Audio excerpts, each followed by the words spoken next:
Audio Jungle.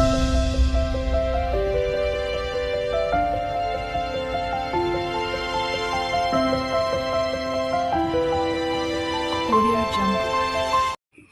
Good afternoon বন্ধুরা। তো সবাই কেমন আছো? নিশ্চয়ই সবাই খুব ভালো আছো, ভালো থেকো, সুস্থ থেকো। আর আজকে দেখো শনিবার, তো আজকে শনিবার কি রান্না করেছি? আজকে শনিবার নিরামিষ। আর এদের আর পটল সর্ষে খেয়ে হয় না, তো পটল সর্ষে করেছি। পটলের সবজিগুলো এনেছে না, পটলগুলো এনেছে কত কত খা। তো পটল সর্ষে করেছি, ডাল করেছি, আলু সেদ্ধ করেছি, এই আজকে রান্না করেছি। তো শরীরটা তো কদিন ধরে ভালো না, খুব খারাপ, তো ওই জন্য কোনো কিছু তোমাদের সাথে শেয়ার করতে পারিনি। হাই বন্ধুরা, তো ভোট দিতে গিয়েছিলাম, রান্না করলাম, মানে আগে ভোট দিতে গিয়েছিলাম, এই দেখো। আর আমাকে কি করেছে জানো? আমাকে মানে এখানে আমাদের তো এখানে ক্লাব, এখানে তো আমাদের পঞ্চায়েত এলাকা না, কর্পোরেশন এলাকা। তো যাই হোক, তো আমাদের এখানে কি বলো তো, ভোটের কাগজ দিয়ে আমাকে যায়নি, তো বাড়ির সবাইকে কাগজ দিয়ে গেছে। তো তোমাদের দাদা ভাইয়ের থেকে আমাকে পুরো আলাদা করে দিয়েছে। আমি অন্য বুথে দিতে গেছি, তোমাদের দাদাভাই অন্য বুথে দিয়েছে। সকালবেলা উঠে তোমাদের দাদাভাই আমাকে বললো চলো, তোমাকে আর কষ্ট করে যেতে হবে না, অনেকটা দূরে জানো তো। তো এবার তোমাকে আর কষ্ট করে যেতে হবে না, চলো বাইকে করে, তোমাদের দাদাভাইয়ের মর্নিং ডিউটি ছিল, বললো চলো বাইকে করে তোমাকে নিয়ে যাব, ওখানে ভোট দিয়ে দেবে আর আমিও নিয়ে যাব। তো আমি তোমাদের দাদাভাইকে অন্য একটা বুথে, পাশাপাশি বুথ, পাশাপাশি বলতে কি তার মানে ওই 5 মিনিট না, হ্যাঁ 5 মিনিট, 2-3 মিনিট এরকম যেতে হবে। তো তোমাদের দাদাভাই কী করেছে, মণ্ডল পাড়া করে দিয়েছে, আর আমাকে করে দিয়েছে বিশ্বাস পাড়া। স্বামী স্ত্রী পুরো আলাদা করে দিয়েছে। আমাকে কাগজ দিয়ে যায়নি, সবাইকে কাগজ দিয়ে গেছে। আর আমাকে যখন ওখানে বলেছে যে তোমার কাগজ করে, আমি কেন, আমার কাগজ কি আপনারা দিয়েছেন? আমার হাজব্যান্ডকে আমাকে তো আলাদা করে দিয়েছেন, আমাকে 1 নম্বরে করে দিয়েছেন, আমার হাজব্যান্ডকে 2 নম্বরে করে দিয়েছেন। তো কী বলবো, এদেরকে যতবারই সংশোধন করার চেষ্টা মানে করি, আমরা ফর্ম ফিল আপ করে সেই একই জিনিসই আসে। আগের বারে দুবার করলাম, দুবারই একই জিনিস এসেছে। তো তারপর আবার ঘরের কাজ টাজ টুকটাক ছিল, তো কদিন ধরে তো শাশুড়ি মাই রান্না করে দিচ্ছিলো, তোমাদের দাদাভাই টুকটাক কাজ করে দিচ্ছিলো। তো এখন তোমাদের দাদাভাই মর্নিংয়ে ডিউটি যাচ্ছে, তো ওই জন্য তোমাদের দাদাভাই আর কিছু করতে পারছে না।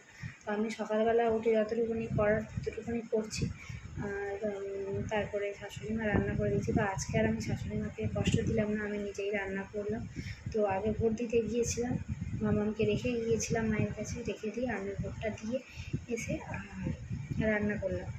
আর আমার না এই সাইডটা না শুধু মনে হচ্ছে আমার শিরা কেটে গেছে, মানে এই সাইডটা প্রচুর যন্ত্রণা হচ্ছে।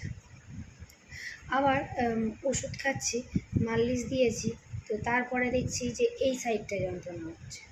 তো আমার এখান থেকে এই পর্যন্ত চারিদিকে না, যখনই মালিশ করছি তখন এই দিকটা ব্যথা চলে আসছে, এই দিকটা মালিশ করে এই দিকটা চলে আসছে।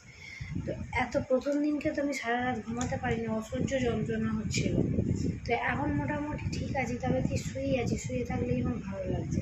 তো তোমাদের দাদাভাই আবার বললো যে বালিশে মাথা দিও না, তুমি এমনি শুয়ে থাকো। তোমরা বলো তো, বালিশে না মাথা দিয়ে শোয়া যায় বলো? তো আমি তবুও তার মানে সারা রাত ঘুমাতে পারিনি, বালিশে না মাথায় দিয়ে শুতে পারি বলো? খুব কষ্ট হচ্ছে, তবুও বালিশে না মাথায় দিয়ে আমি শুয়েছি সারা রাত। আর মাম্মাম তো রাত্রেবেলা একবার দুবার ওঠে দুধ খেতে, তো আমার তো দুধ নেই, ও তো উতলা দুধ খায়, তো তোমরা সবাই জানো। আর ওই জন্য মোটামুটি ওকে একটু আধটু ওঠে, ওকে একটু খাওয়াই, খাইয়ে দিয়ে আবার ঘুম করে দেয়। আর এখনও দেখো ঘুমাচ্ছে, ঘুম পাড়িয়ে দিয়েছি। আর আজকে রান্না করেছি, ডাল করেছি, আর সর্ষে দিয়ে পটল, তো কত সবজি এনেছে তোমাদেরকে তো দেখানো। তো এরা শুধু খেতে চাইছে যে সর্ষে দিয়ে পটল খাবো, তো প্রতিদিনই সর্ষে পটলটাই হচ্ছে।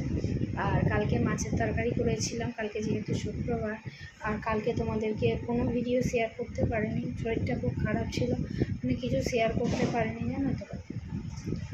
আর আমার এই ঘাড়ে খুব ব্যথা করছে না, মানে শুয়ে থাকলে মনে হচ্ছে না ভালো হচ্ছে, বসে থাকলে আবার কী বলতো, কিছুক্ষণ শুয়ে থাকার পরে না ঘাড়ের এই পিঠেটা খুব ব্যথা করছে, খুব কষ্ট হচ্ছে, ভালো লাগছে না, শরীরটা না খুব খারাপ।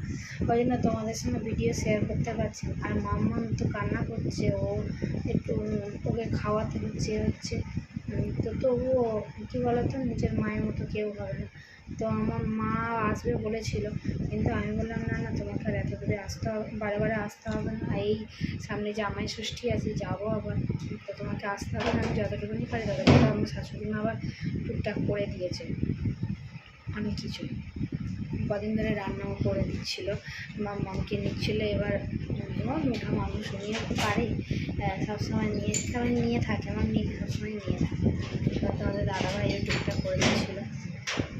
তো আর কি বলবো, শরীরটা এত খারাপ না, ভালো লাগছে না, একদম ভালো লাগছে না, কিছু করতেই ভালো লাগছে না, খেতেও ভালো লাগছে না, মনে হচ্ছে যেন আমার সিটারা কেটে গেছে। তোমাদের দাদাভাইকে বলে আমার সিটারা ছিঁড়ে গেছে শোয়ার জন্য। তারা বলে না না তুমি চলো ডাক্তার কাছে চলো। আমি মোটে ডাক্তারখানায় যেতে চাই না, আমার ভালো লাগে না, ডাক্তারখানায় যেতে চাই না। আমার মনে হয় যেন আমার মেয়েটাকে যদি আমাকে ভর্তি নিয়ে নেয়, আমার মেয়েটাকে আমার শুধু ভয় লাগছে, যদি আমাকে ভর্তি নিয়ে আমার মেয়েটাকে ছাড়া আমি থাকতে পারবো না, মেয়েটা তো আমার কাছে দেবে না। না ওই জন্য না, এখন অনেক অনেক কিছু শরীর খারাপ হলে বলে তো আমি চুপ করে শুয়ে থাকি, কিন্তু আমি ডাক্তারখানায় যাওয়ার জন্য বলি না।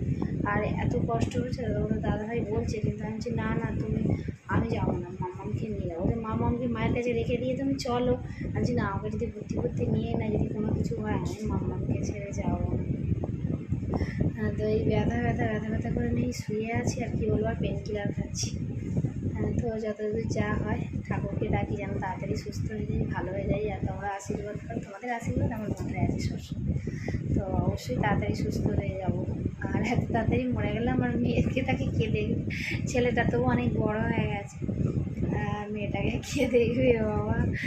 মেয়েটা আমার জীবন, ছেলেও আমার জীবন। তো যাই হোক, ছেলেটা আমার তবু অনেক বড় হয়ে গেছে, মেয়েটা আমার খুব করে। তো মেয়েটাকে ছেড়ে আমি কোথাও যাই না, কোথাও কারোর কাছে রেখে দিও না, আমার যেতে যেন ভালো লাগে না আমার মেয়েকে। আমার মনে হয় যেন আমি যেখানে যাই আমার যতই কষ্ট আমার মেয়েকে নিয়ে যায়। আর তোমাদের দাদাভাই ছাড়া তো আমি খুব কমই বাইরে বেরোই। তো চলো আজকে সারাদিন যা কিছু করবো তোমাদের সাথে শেয়ার, আর কিছু তোমাদের সাথে শেয়ার করিনি। তো যা ছিল গরম করেই খেয়েছি। গুড নাইট বন্ধুরা, সবাই ভালো থাকবে।